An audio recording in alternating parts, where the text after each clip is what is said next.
process. I did not see that coming through the local media. We did Maybe have, we don't have. You did not watch Samogina's story, clearly. Yeah. Well, but again, for me, what I found to be very interesting is that how come the, like say, Kanu Oguna and other people from the Kenyan government found it easy to have conversations with the AFP, Reuters, Exactly. International news agencies, instead of giving the same news to our local newsrooms. And it's a tragedy that the local newsrooms have to do a story and quote Al Jazeera, CNN, BBC. And on that note, I remember at one point it was at night and we were being moved from doing our live broadcast. All of us, local media, were moved, but an Al Jazeera anchor was there. He was allowed to continue with everything. So he was left to do, by the officers, they were very harsh on everybody else, move, no more live coverage. But a guy was left there. So for us, the issue was, okay, so what's going on here? Because so we are the Kenyan media, the Kenyans are watching us. So it was also very interesting to see that kind of disparity and treatment. Well, again, two questions arise. Does that mean that the government does not trust the local media to understand issues and communicate them to effectively to the Kenyans? Or maybe they think maybe CNN, BBC, Al Jazeera have got the required expertise. Or maybe that particular story, the market was not Kenya. The market was the international population, the international market to consume that news. Right. But I think all said and done, Sophia, what we need to do is really look at ourselves in the eye and be honest with each other. Because for me, I think the definition of a patriotic Kenyan is not somebody who runs away from serious issues and maybe because you love the president so much and then you cannot criticize the presidency. Right. I think the duty of any patriotic Kenyan is to vigorously defend the government from mischievous politicians. Because I'd like you to put yourself in the shoes of somebody who has lost a child, who has lost a mother, who has lost a father.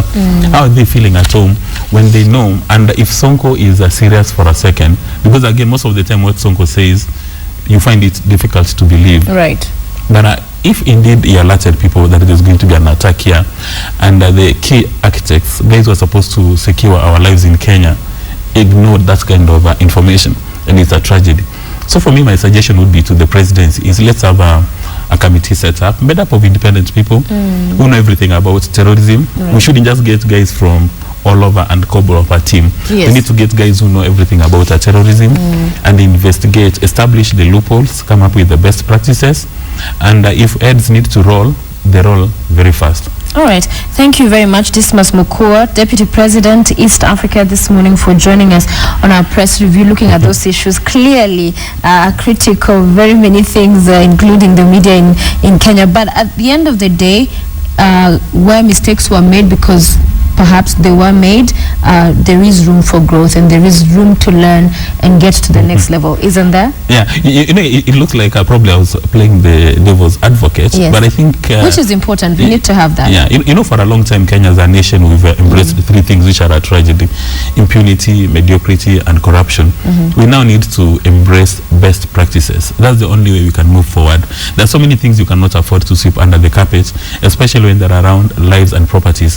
Can you imagine for somebody who had taken a loan at Kenya Commercial Bank, say, to do business at Westgate, and now the shop has been run down, he's lost all their stock, how are they going to rebuild their lives? And a quick one, somebody here is criticizing what you said earlier about the President Obama, that he'd given his condolence message via it was a press conference. Yeah, with Goodluck Jonathan. With Goodluck Jonathan, but he had actually made a call to President Kenyatta, which actually referred to that conversation that he'd had with the president directly. So he'd already sent his message directly to the president, also sending his personal condolences to him for losing his family members. So yes, somebody saying you're not being accurate on that one.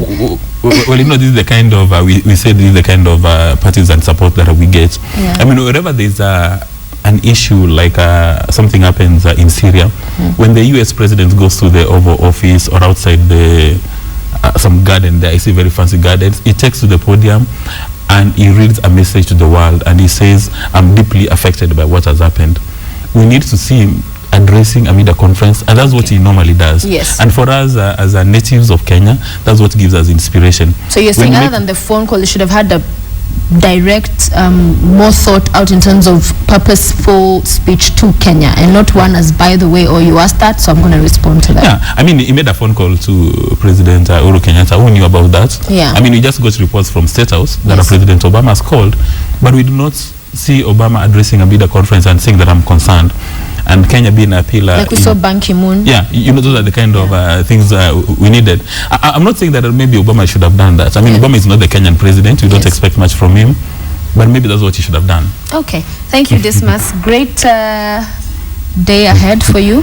Thank you. Same to you. We'll take a short break here on Morning Express. When we return today, we continue our conversation on the war against terror, and we'll be having a very experienced guest in studio who will be telling us more about what the changing face of terror is and what we are likely to see in coming days, because indeed it has come right at our doorsteps, and this is a conversation that we need to have more seriously, understand where we're at as a country and what we need to do, and our role. Each and every one of us, we may keep asking yes the questions, and the government has its role to play, but of course there's that role that you and I in our own capacities have as well. So that conversation continues. We said this week our format here on Morning Express, we changed it a little bit to continue paying special focus on this story as it continues to unfold, and of course next week we'll go back to our normal format. Stay with us. This is Morning Express.